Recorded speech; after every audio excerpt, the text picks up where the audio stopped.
Hi everybody, my name is Chaz O'Neil. I'm the Museum and Gallery Assistant here at Otterbein University. I'm here today to do a little bit of a resin pour. So I have a painting that I'm working on, and I have my resin supplies, so let me show you what we have. So we have a kit here that you can buy pretty much at any art supply or craft store, which is what I'll be using today. And I also have some older materials from previous projects. So the kit comes in two parts.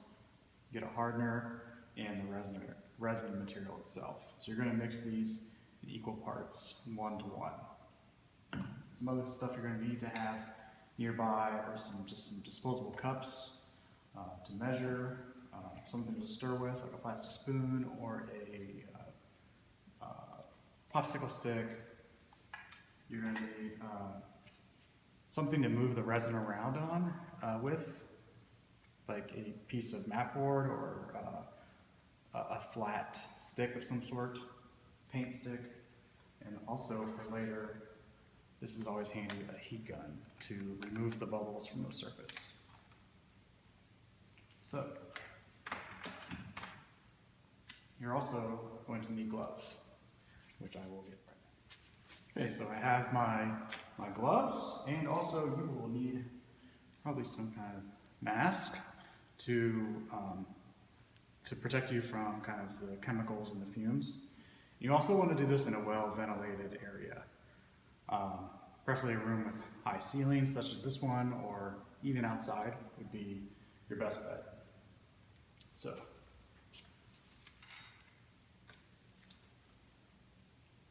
I'm going to pour in equal amounts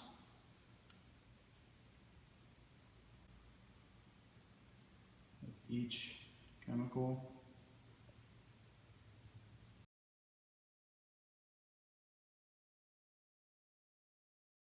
And then the hardener to another one.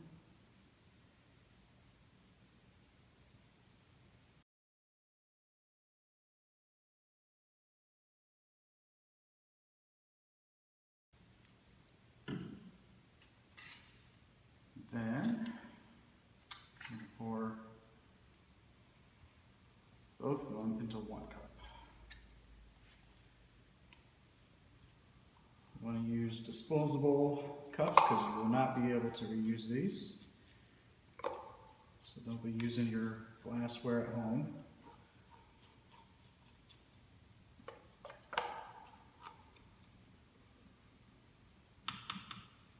Try to get as much of the material out as you can.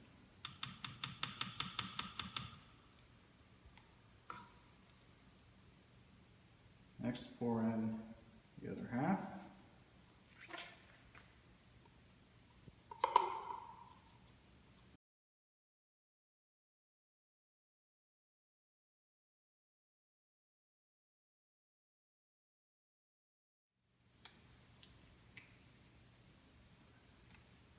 Okay, so you're going to want to get a good look at this.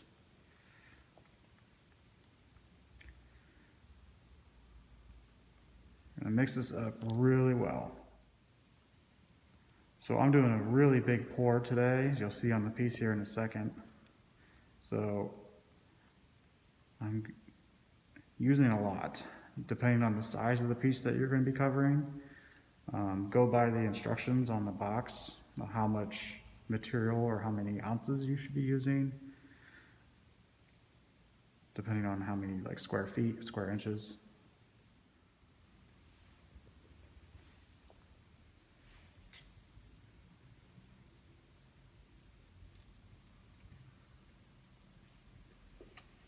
Okay, so I'm almost done stirring here.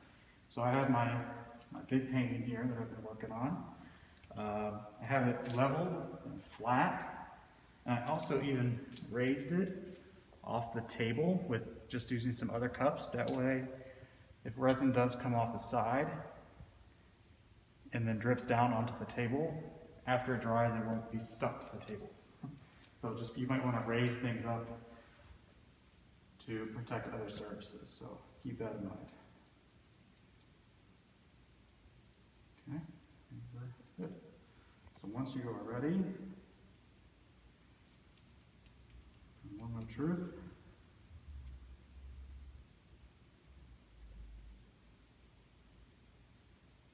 Pour it on.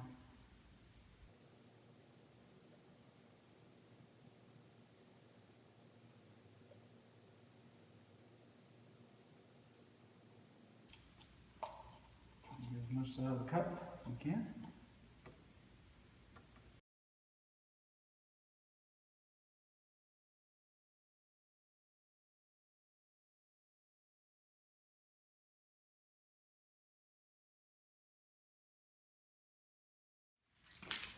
My mat board squares. I'm just going to lightly even the resin out. I can probably already tell that I'm going to need more. I mean, this will take 24 hours to dry fully, so you don't need to work very fast.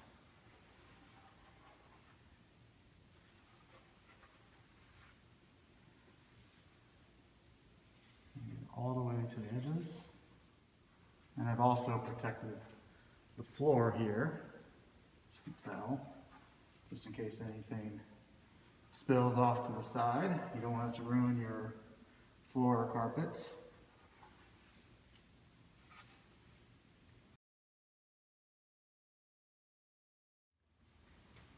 Okay, so I've added another layer, another dose of resin mixture to this. And I've got it pretty well covered. Just trying to get any spots that I missed. Hit the edges, make sure you don't neglect the edges.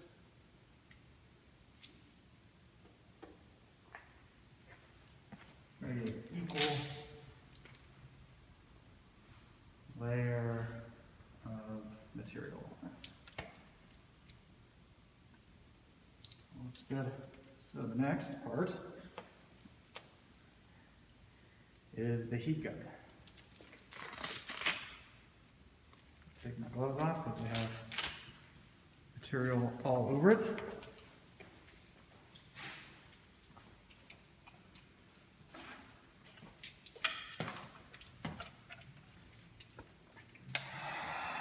I'm just going to do this on a low setting.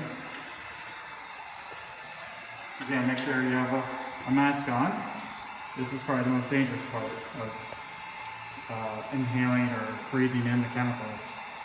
So what I'm going to do is, you'll notice a lot of air bubbles in the resin. Let me just get warmed up. Notice a lot of air bubbles, so this is what we're basically going to do, is remove all of those little bubbles with the heat. You can get in close. I don't know if you can tell that was happening. All those little bubbles start to pop and go away.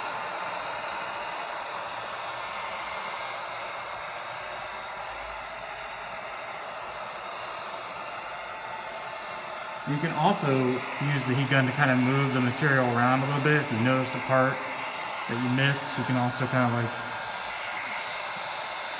liquefy it and get it to move in a certain direction, but not much. You don't want to rely on that.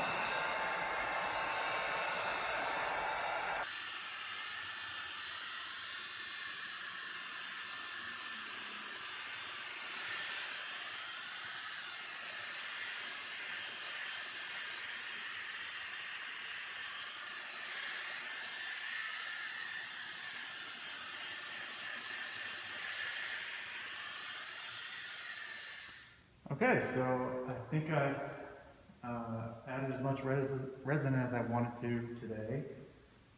Take this off.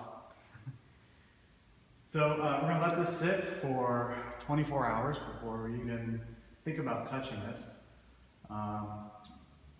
So yeah, thanks for watching. Just a few things. Again, protect yourself, protect your hands, protect your mouth, your nose, and your respiratory. And take every precaution you can to protect your surroundings as well, from your clothing to your flooring, to your walls, and all that fun stuff as well. So it has been 24 hours and the resin is fully dry. So I think I achieved the results I wanted. You can kind of tell the gloss finish that we're getting on this. Kind of see reflection as well, and just how more intense it looks rather than the matte finish it originally had. So that's the fun of resin. Thanks for watching.